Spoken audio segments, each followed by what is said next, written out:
name's Jeremy with Arc Self-Defense, and had a couple of minutes. We're going to catch this parking lot really quick and go over some of the things to look at for just a little bit of personal safety, awareness, things like that in a parking lot. One of the ideas that you're always looking at is people are coming out, they're distracted, they're walking along digging for keys, or they got their phone and they're wanting to do this, or talk on their phone while they're coming out. And when you're distracted with something like a phone or digging for your car keys, be it in your pocket, in your purse, you aren't paying attention to what's going on around you in that parking lot, in those little danger zones.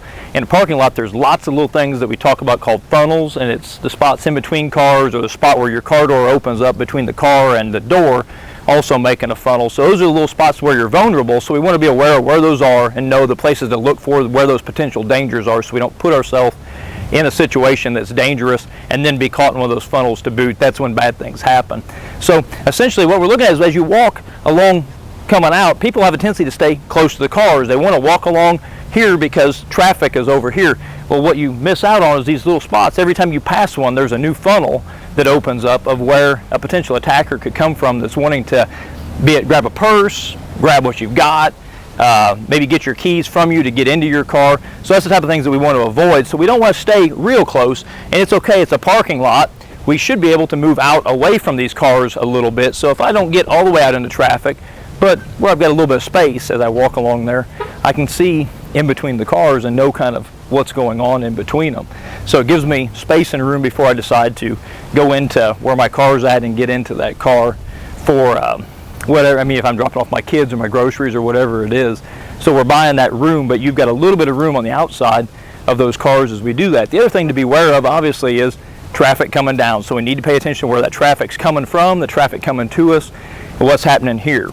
The cars on that side aren't that big of a concern to me, because for a person to get to me from there, they have to cross all the way over that lane of traffic as well. So I've got a decent amount of space to go ahead and step into a position to prepare for that, or to make room and get out of that way, so that I don't get attacked by that person coming over from across the parking lot towards me. What we're going to do now is I'm going to walk down here to our vehicle so we can take a look at that car, and as we're loading in to the car or putting stuff in, taking things out, and how we're going to approach dealing with our own vehicle.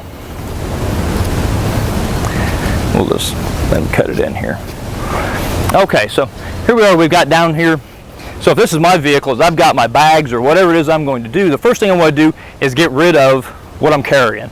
So I can deal with that a couple different ways. One, by obviously looking on either side of my vehicle before I come in. If there's another car next to me, I want to pay attention to that car as well. If somebody's sitting in that car, I don't want them hopping out of that car quick and surprising me. So I need to know where they're at. If they're in there, it doesn't mean I can't go in between the vehicles. I just need to know that they're there. So when they go to get out of that car, one, it's polite so you don't bang your door into them. But the other thing is, you need to know who it is and what it is. They get out of that car hollering upset, you can go ahead and shut that door with them back in that door and buy you some room to get out of there and get back up front. The other thing I recommend is, if you'll notice, we parked closer to the back of the parking lot. We don't need to park all the way in the back, but if you park a little ways back, you buy yourself some room where you've got empty spaces on either side of your car and a little bit more room to work. The bigger the area is, the less restriction there is in those funnels that we talked about, the better off I am as far as personal safety and room that I have to operate and maneuver and be prepared for things. So obviously if I got bags, I'm going to come up, check both sides, go ahead, place my bag in the car. Again, trying not to stay up against it where I'm caught in a funnel in between that, but try to stay out a little bit where I've got room here. So as I put things in, the door crease is right at my back. I've got room to go out that way, or I can push this to step back along the side of it. So I don't want to get caught in that section between the frame of the car and the actual door of the car in here, where I can't shut that door without catching me inside the door. So you always try to stay out just a little bit. So you take that step, put those items in. I'm leaving my butt and my leg back there away, so all it is me dropping weight and able to shut that door again to make space to get out of a person that's approaching me from that way. Again, obviously if this door is open and I'm right up against this other car, to be attacked from that side, somebody has to come around that door, which means they have to either, one, shut this door on me, or they have to be able to find a way to get around that car, which means they have to come all the way around the vehicle and then back down between me and the car that would be in this space. So this door gives me a level of protection against what I can't see to the front up here, and that's why we're going to use our butt and our hips to brace that door. Even a hard push on that door pushes me into here, and then we use that same wedge idea, that principle of using those extensor muscles to hold this door. A small person using their arms and hip can hold this door against a much larger person trying to come around that door until you've had a second to catch what's going and then prepare to go this way and get out of that spot that we're in. The other thing that we'll look for is not only the insides of the cars next to us and the cars around us, but is the underside of your car. So a lot of times what I will do, or what I recommend to people, is if my car is on this side of the aisle, I may walk down the aisle over there on the far side coming to my car because I have a much wider view of the car that I'm about to go to. So before I come over here, I can see the underside of my car, the under back of my car, and then I can walk the length of my car. The other thing I recommend is never, if you're obviously as you're the driver, is not going to the passenger side first. I'll check the passenger side as I walk by, but I'm always coming to that driver's side. I don't want to be caught over there away from this side, so you have an automatic clicker to unclick most of the locks in a car one time. If I go to that one, unlock all the doors. If I come to this side, I'm only going to unlock one or two, so if I unlock it, I can automatically lock them again. So when I leave that side, if I do load on the passenger side or I put my kids in on the passenger side, once they're in, I lock all the doors, come around to my side, and one click only unlocks my driver's side door, so the kids are safe inside the car no matter what happens until I'm prepared to go ahead and get in that car and leave. Coming down, don't unlock the doors from 90 feet, 100 feet away. Wait till you get to your car and you can assess the situation, look and see what's going on, as opposed to unlocking it, especially at nighttime where the lights flash. Anybody in this parking lot knows what car you just unlocked when the lights flash and the backup lights come on.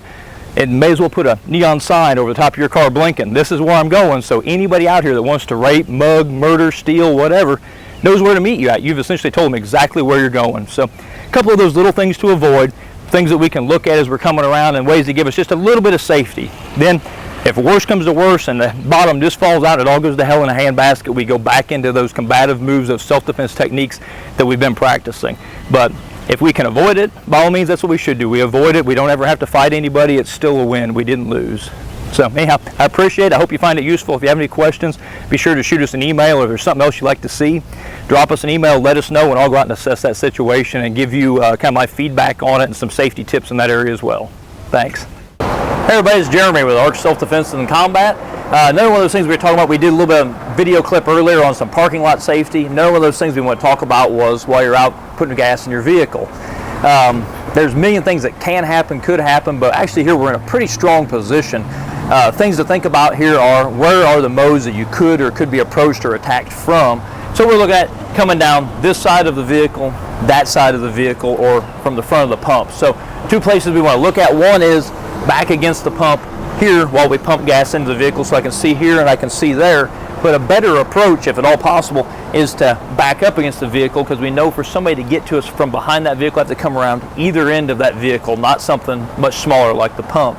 The other thing is I can see everybody that's coming this way from across where the pump areas are, the other islands where they're pumping gas, and then in between. So here I've got room, so somebody comes this way, obviously I can start backing up. Same thing applies that way. The thing to remember is, somebody coming from this way, you got to step over this hose that's down here. We don't get tripped and caught up in that hose. So a better option is, somebody's coming from this way, I get that bad feeling about it, I don't like where they're going, don't like the approach, is I'm going to switch sides and put my other hand on this handle and be able to talk to that person here. I've got something almost as good as a gun right at my disposal, and it somewhat resembles a gun if you look at it. He starts to come from that way, I don't like what's going, we just pull this and we can spray that way, and we've got a pretty decent spray pattern on one of these. You can cover quite a bit of distance, and it doesn't take very much fuel across somebody's face, eyes, down their chest to stop where they're at. They're not going to continue to wade into a stream of fuel that you're putting at them. Again, well, not always looking for the knockout, not trying to kill somebody. We're not doing anything crazy MMA. It's just all about safety and awareness. And most people aren't willing to come after you for a wallet, a credit card, or a couple of bucks, or even your vehicle at a gas pump if you're willing to soak them in gasoline or soak them in diesel fuel.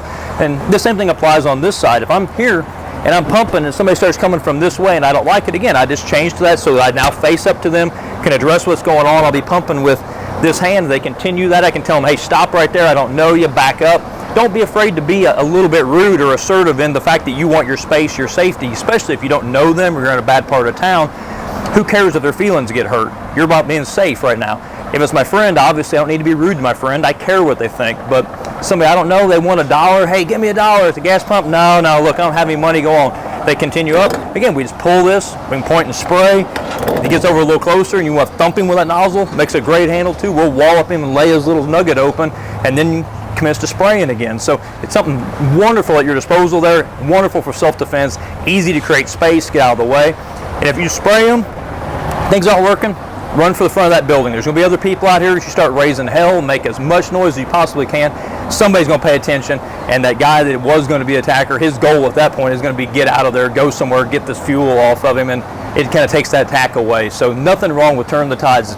Make the attacker become the victim. If he's willing to try to victimize you, let him be the victim instead. Anyhow, quick little clip on it. I appreciate it. Again, any more questions on it, comments, or anything else you'd like to see, drop us an email, let us know. Hey, Jeremy, Large Self-Defense again. Another one of our little quick personal awareness, safe defense, whatever you want to call it, just being aware and knowing what's going on, and little tips and tricks to kind of help you out on the street. Another one people have been concerned about is obviously ATM machines. We know there's a camera right here that's looking at me all the time, and it may or may not get the guy that's willing to walk up behind you or next to you and grab money as this thing's dispensing it. But I'm not so much worried about that camera. That camera ain't going to save my butt when I'm out here trying to fight somebody off that's trying to take my wallet or my money or my car keys. What we need to do is know what's going on around us. So obviously while I'm up here, my head is on a swivel. I deal with this for a second. I'm looking both sides, and I always want to kind of angle my body slightly. I don't want to be here hunched over this and I can't see anything behind me. So by angling slightly, I can see this. I know what's coming from all the way here, all the way around, and just a little glance over my shoulder lets me see that blind spot that I can't see from here. So prevents somebody from sneaking up on me quite as much or getting as close to me as they might want to before I can address them. The other thing is, if you get somebody coming up, listen to your stomach, that little pit in your stomach that tells you this isn't right, something here isn't right. You'll know, person acting nervous, not acting quite right. You'll get that feeling. But look at here, as I pull my wallet out, I'll get my card out, I make my little swipe on my card, I put my card back in, so I don't have to continue with my card and my wallet and everything being out and left behind. So as soon as I've done that, I'll drop this back in. Now I can go ahead and enter my PIN. So I'll pop my little numbers in here on my PIN, and now all of a sudden, this guy walks up or starts to come up, I get that feeling. I don't like that. My best friend on this entire deal is this cancel button. I can be looking for a second, just hit that thing, and then I can, what do you mean I don't have any money? Oh, you gotta be kidding me. And now I can start to get this bad attitude. I can't believe it. I just put my check in there. This bank sucks, man. This is BS. Now he's starting to see somebody here got kind of a bad attitude, and you've already indicated to him you don't have any money. So what good's a victim if they don't have somebody to victimize, to get something from? So it's no good. And then the other thing is, if you get pissed off and you start talking about your wife that put that in there, and I'll kill her when I get home. I can't believe she spent everything I just put in there. I put $2,000 in there. It's bull. So we start off and we storm off out of here. Well, who's going to come after you? You already got a freaking bad attitude. Now the guy that was going to victimize you, this would-be attacker, is looking at this trying to figure, is this guy crazy? Is this really the person that I want to try to roll for a wallet? He's pissed off at his old lady. She spent all his money, or the bank took it, or the IRS just seized it, or the child support agency just took all of his money. He's furious. He hasn't got nothing to take from him anyhow. Don't wait, find a better victim. So nothing wrong with hitting cancel on that thing, walking off, and just put on a little show. Let them believe that you don't have anything, there's nothing to take. That's the last thing they want to do is victimize somebody for no reason whatsoever. And again, worst comes to worst, we're always aware. We know where they're at. We've addressed that issue, and then we walk away, but slightly at a different angle. I don't want to walk right past them. We're going to walk by and around them, and maybe mumbling under your breath, make a scene, be upset, but we're always prepared. We're right at that kind of that yellow level of getting ready to go into like a black or a red situation, knowing I might have to fight somebody, but I'm prepared to use those hand-to-hand techniques, that combative style, that self-defense, be aggressive, and fight my way out of there if I have to. Idea is we should be able to diffuse it right here, work our way out of it by putting on a show and giving them something to believe rather than believing that we actually have money in here. So little tip, little trick, hopefully it'll help you all out, but something to be aware of, always looking how to position yourself and what to do if things really start to go odd and you just get that bad feeling. So again, any questions, tips, let me know, shoot me an email, and we'll get at it and go out and take a look at whatever else we can do to help you all out. Thanks. So I'm walking up the street, and at this point right here, I can already see the tips of Chris's toes, a little bit of the front of him, and the front of his shoulder sticking out. Can you see me yet? Barely. What's that? Just barely. Barely? So about here you can pick me up, and right there I'm getting half of your body already at this point. So you can see him kind of peeking right around the edge of the corner there. So from here to there, probably about 10 to 12 feet. Now here's what I want to try again. I'm going to walk over here. I'm going to walk down a little closer this time. All right. I'm going to stop when I can see you. I want you to say when you can see me. So at this point, walking close to the building, away from the street, I'm walking along here minding my own business, and I don't see him. Where was it? Tell me when. Right there. About here? Yep. From here, I can't see you yet. I'm still seeing the edge of the door, and I'm seeing straight this way, but I can't see what's around this corner till I get to right here. At this point, I'm starting to pick him up now, and unless I'm looking specifically, I'm still going to get him. It's just a peripheral deal because of the angle on it. So kind of what we're looking at is where's the right place walking on a sidewalk to be. Panhandler, whatever, or just somebody hanging out there waiting to grab a purse off of a lady's shoulder has a pretty decent little hiding spot there along the edge of that wall, knowing that most people walking on the sidewalk walk closest to the building. They walk along the right-hand side. We drive our cars on the right-hand side of the road, so we generally stay on the right-hand side of the sidewalk. So if we meet people, they pass us on our left and their left, just like we would in cars passing. But obviously it puts us closer to dangers like this that we don't see. And at this point, I'm within about arms and a half reach, so probably about 4 foot of the guy. I can reach him here, not quite, and he's going to be in the same deal. One step from either of us and we can get to each other, as opposed to figure 1, 2, 3, about 4 standing out here where I can see him fairly decently and pick him up at, again, 10 to 12 feet out from him is a lot of room. He's going to have to make several steps to close distance on me, to get to a wallet, to a purse, a mugging, whatever, just to grab a hold of me and throw me down and stomp on me before he takes my wallet. But the idea is, at this point, if I'm walking along here pretty good clip, and I get to here, boom, I don't see him, and he's on me at that point. So it's easy. He got the element of surprise and can pretty much just lay me out. I'm going to take a shot here, and now I've got to figure out how to recover and try to fight my way back out of this, as opposed to him just literally jumping on me, tackle me to the ground, stomp me a couple of times, take my wallet, my phone, my keys, whatever we can get a hold of.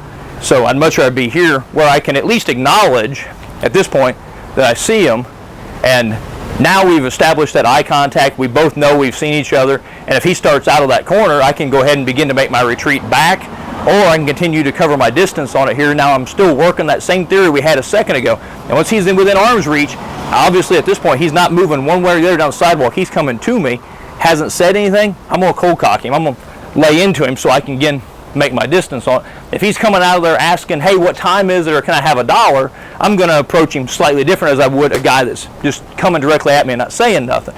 So once he starts to come out of there and I see him, whoa, hold on, can I help you? No, I ain't going to give you $1. Man, look, just hold on, I don't back up. I don't know you, you're in my space, and I'm moving on at that point.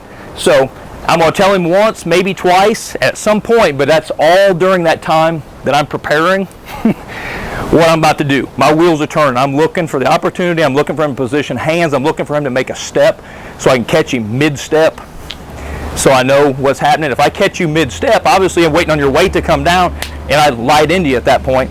I've eliminated you being on a well-balanced spot to launch an attack or to get me, so I want to kind of catch somebody mid-stride or catching a breath. You catch somebody sucking air in to say something, best time to hit them. They're soft as opposed to pushing out like they would when they strain. When they're throwing, well, catch somebody sucking air in, their body has a tendency to go back, the chest expands. It's a little easier to off-balance somebody and get that surprise. Again, not standing out here trying to fight this guy forever. Maybe if I've got my wife and kids and I can't run, at that point, yeah, I may hit this, boom, and he's going back. I'm going to work him back into this corner until I know they've made their way out of there. And if it means I got to clobber him a couple more times until I can get my wife and kids in front of me and put me between you and them, so be it. That'd be my plan of attack, my approach on things. So hopefully it kind of gives us an idea. Again, moving down the far edge of the sidewalk, we always don't get into traffic. The thing to look at, though, is if I don't know this guy and he starts coming out here, if I don't want that attack, I can start working here around this thing and tell him, yeah, I'm going to keep my dollar on this side of the car, and you keep your ass on that side of this car. And I can stand here a long time and wait for the police to come on around here and get this guy, and we'll chase this dude. He's going to have to work for this dollar, and at some point, somebody's coming along, and I'll make a decision. Either I'm going to stay here all night and let him chase me around the car, or I'm going to attack and do what I have to do. So you've got other deals here. It may be a matter of getting out in the street in traffic, or better yet, the best one that was pointed out to me that, give you an idea, didn't occur to me when we were walking down the street was, take a look over there. If we use that sidewalk, there ain't anybody sneaking up on you, because obviously there's no buildings, no cars, no nothing for anybody really to pop out of, a couple little shrubs that wouldn't hide a small dog. That's about the extent. So that's how maybe the better option is cross the street and walk up the street over there where you don't have cars, doorways that people walk out of, all the different things that you can run into out here. So something else to think about. First parking space, that essentially is a funnel. As soon as I get to here, I'm stuck. There's a telephone pole behind me, a car on this side of me, this guy standing here in the corner. So I've either got the option of backing up here where I've got space to get outside that telephone pole, but I'm not saying you can't go that way. The best option really though is coming here close to the pole, and you can see them there where I've got room and I can still go this side of that pole, and I'm not pinned in like I am here where I start backing up and I'm up against it and the edge of a car that I'm trying to squeeze through and then pop out in traffic on top of it. So those little things to think about, you just always looking. There's another one right here where those doors go in. There's an even much bigger recess there that you'll start to see. A lot of your downtown businesses, the bigger buildings, have a recessed door that comes back in like that. So it's not uncommon to catch downtown a lot of people walking up down the sidewalk and somebody hanging out inside there or sitting next to that door, wanting to do whatever it is they do to make a buck and begging for a buck before they walk around the corner and hop in their Lexus where they make $90,000 a year that I don't make and drive away. But so that's the other thing is, you're always looking at that. So I always push it on Carla and everybody I know, all of my wife and friends and stuff, trying to stay away from that kind of thing like that, not to be over there where somebody's going to surprise you, because obviously you get surprised, you're working uphill again. So again, looking at kind of the same type of deal here, right? You're walking in, well, they've got a patio area here, but if there's nothing over here, this is what I contend with is who's damn hanging out in the bushes, who's going to pop out of there. So as you walk, there's an entryway here and there, and I'm not going to put myself back up in there. I'll stay out here and away from where I've got room and can see. So same type of deal as what we were looking at before was coming down there. So let's go back here and see what else he's got back here. I'm sure he's got some other stuff. I don't know if have you all ever been back here? I've never. So you can see he has a little deck in the back of his house. Oh yeah. He can get from the top of his dojo down here? Mm-hmm. Yeah, this is all the back of the tattoo school, where they come and smoke and hang out and whatnot.